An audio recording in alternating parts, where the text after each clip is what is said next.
everyone, and welcome to PhoenixAshesArt. I'm Marianne, and today we're going to introduce you to the next member of the Magnificent Saints, Balgrim Niflik. Balgrim, called Bal by most of the party, is a cleric of a dwarven god called Torog, father of dwarvenkind and god of the forge. Balgrim himself is only half-dwarf, interestingly enough, but seems to be a quintessential example of what a follower of Torog should be, often showing himself in session to be honorable and forthright, with a keen eye for strategy. Cool part about this last trait is his player is quite read on the rules in Pathfinder, and because of that he's able to work well within them and give us assistance, especially for those of us in the group who need help. Even so, Balgrim tends to be a man of few words, which has left his background a bit of a mystery for the rest of the party. From what little I've been able to gather, even as a player, Balgrim spent a portion of his life with his dwarven relations and was always a little out of place due to his half-heritage. Even so, he's managed to become a real beacon of steadfast conviction and loyalty in the party. As our cleric, he's integral to keeping us alive, not only by the very impressive healing spells, but his attacks also can pack a punch. His main weapon, a warhammer, a holy weapon, which is not so coincidentally the favored weapon of the god of the forge, often ends up wreathed in grey flame, a further sign of holy favor. In battles, he can often be heard invoking Torog, hammer and tongs being one of his favorite exclamations. He's probably the second most enthusiastic in battle in that regard. In the group dynamic, Balgrim is someone to be looked to leadership-wise. He was already a member of the Pathfinder Society when the campaign began, and given his skills, knowledge, and personality, along with a close friendship to another Pathfinder member, Magnus Brightblade, who we'll explore in another video, Balgrim has sort of landed in the second lead / lancer position, which he doesn't seem to mind. Regardless of who charges into a situation recklessly, you can be sure he'll be the one to make it work, or at least be the one to salvage us from the wreckage. There's been many a time where our barbarian or other player, myself included, being the squishy sorcerer, has gone in half-cocked or unprepared and was on the brink of death. And if not for a very well-timed pulse heal or a specific maneuvering of Balgrim to get over to us and heal us, I think we would have been rolling up other character sheets. Thus far, our party strategy has been get the bad guy now, ask questions later, which doesn't always help. We often get into quite a bit of trouble. But that's why you bring a healer or two, right? Save you on your adventures. But besides being a brilliant party member and a reliable cleric, Balgrim is also something of a chef.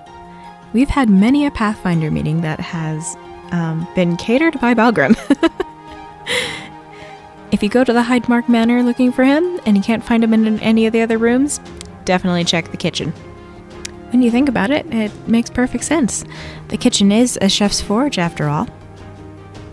Our party is very well fed, between Bal and another quite eccentric member of the party, a gnome by the name of Tyrael. In recent sessions, while trekking through a marshland, our characters were treated not to road rations, but to a late supper of a campfire-made salted pork pie, and awoken to eggs and bacon the next morning, shocked by a beef stew on yet another night. It is very impressive what these two can come up with. As you can probably tell, Bal is very much a team player, and the more I talk about him, he seems to be the heart of our little group. At least my character Laurel would consider him so. It was Bal's connection to the Pathfinder Society that made Laurel even consider joining. To dive in a little more into that, we're going to talk about a fun player choice to character connection. So Balgrim's player and I both took a Pathfinder feat called Monument Scholar, which gave us a better knowledge in history of Magnimar and the many monuments scattered about it. And in knowing that our characters were most likely to be wandering about the city, that's how we decided Balgrim and Laurel should meet. Just two curious souls wandering and coming together initially in conversation about the history of Magnimar and Varesia, eventually leading into learning about each other and becoming friends. I like to think that the initial piece I did of Laurel at the Mistress of Angels Monument may have been on the same day she met Bal for the first time. I'll leave a link in the description below for those of you who would like to see that piece. Now that you have the basis of Balgrim, let me talk a little bit about his design. The image that I have pulled up here is the Hero Forge model for Balgrim's Table Mini. And I'm just going to be color picking right off of it. Mostly it was just to get as close to the initial design from the player as possible, and also to see if there was anything that wasn't going to translate when I actually put the color in. And I have to say, either years at the table and making characters has made Bal's player in tune with good character design, or he's been hiding a secret talent, because the color palette really works well together. At least to my self-taught eye, it seems to be a very good balance between warm and cool. His features, namely his hair and skin tone, are on the warmer side, as well as the colors chosen for the leather pants and boots. Basically all the flexible clothing material leans to the warm side.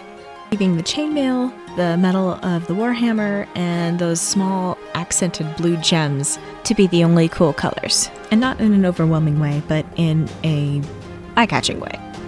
It's just different enough from the rest of him to make it pop. And then you pop back to the warm colors with all the gold accents. I especially like how the accents in the chainmail run down the vertical contour of his form, only for that color to be echoed again to the buckles and the upper neck piece. I especially like this as it sort of leads your eye over the whole of him. So whoever meets him almost instinctively has to give him a once-over to look and see who they're dealing with. I find it particularly interesting in comparison to Bal's personality. As I mentioned, he's more of a solid and sure character and doesn't really seem to crave attention or bring it to himself purposefully.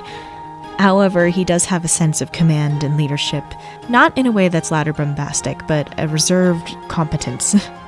So in a way, his design brings that forward, claiming respect without ever needing to say a word. It's this kind of deep dive that is one of the things that I really liked about the mere idea of doing these portraits.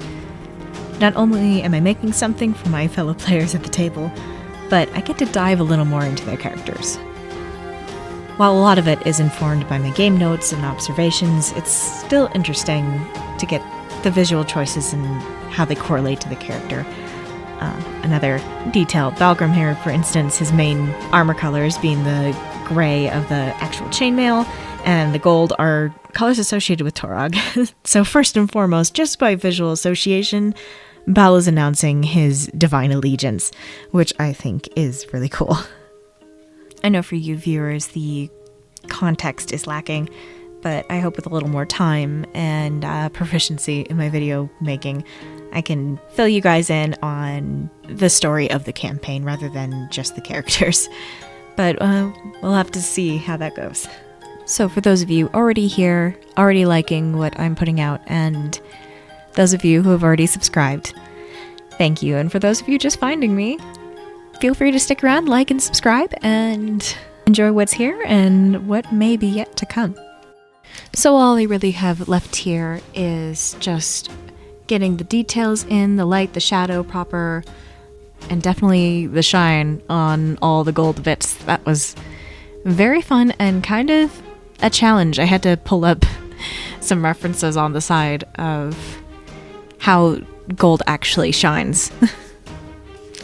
However, the biggest challenge came in trying to figure out the shading around Balgrim's face. With the reference image from Hero Forge, there's quite a bit of shadow under his eyebrows and through the bridge of his nose, really close to his eyes, and I wasn't really sure how to portray that without absolutely losing his features in the process. So I did take a break and go to his hair and other places while trying to figure that out. As with every piece, there is always a trust the process moment, and this particular one was trust the process and keep working the problem. Eventually I got to the point where I liked it. Alright, getting those final touches in there of the blue gems, which I thought was a very cool touch because Balgrim's eyes are blue, brings just a little mirroring and extra accent to the design. I'll leave you guys to the music for just a moment while I get the rest of this done and the background in, and I will be back for the reveal.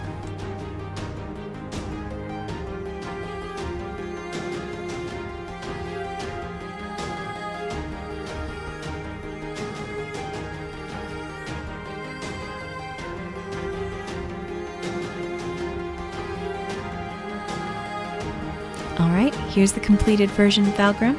I hope you guys enjoyed watching the process on this one. If you'd like to see some of my work outside of this series, you can follow me over on Instagram at PhoenixAshesArt, the same way it's spelled here. For more videos like this, you can subscribe to my channel or go to my channel page and check it out yourself. Or just click a video or the playlist option in the end card here. I hope to see you all in the next one.